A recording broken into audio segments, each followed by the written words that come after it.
再来就是选举的新闻啊，国民党总统候选人侯友宜因家族伫新增的土地，和民进党质疑讲有差土地嫌疑。赖清德竞选办公室发言人戴伟山讲啊，新北市政府去年12月底公布放宽用积率的奖励，估计会予侯友宜目前伫新增复兴段253、254地号的土地争达将近1亿。若搁整合边的土地，有可能争达3亿3000几万。质疑侯友宜透过市场的职权为家己增加财源。针对这点呢，侯友宜强调讲，一切拢合法合规定，批评民进党为了选举制造谣言甲抹黑。另外嘛表示讲，已经找律师要提出告诉。红砖家企的基础瓦，这是侯友宜家族伫咧新增的土地。即摆复兴段254地号由太太陈美玲继承，253地号是由药公司持有9%。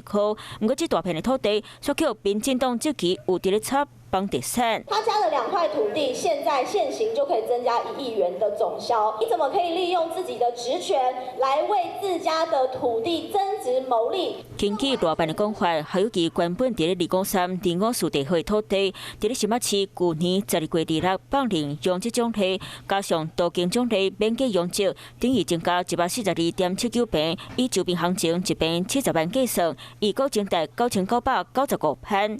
若是个整合周边，包含地号251、252等，经过换算会当增加474平，等于增达3亿3180万。我们就是严重的认为侯友宜在副市长跟市长任内利用职权来掠地，来为自家的财富增加财源。侯友宜的个人财产申报已经经过严重的美化，他所有的资产都藏在娘家的幼育公司里面。那这期侯友宜炒房地产，大办嘛发声要求公布资产，侯友宜强硬回应。看过险峰最恶劣的一次，用一种西边故事抹黑造谣。新庄的土地也在2018年也拿出来讨论过一次，完全是因为继承，然后是占到人家的60年老房子，占到人家的林地，一切都是合法。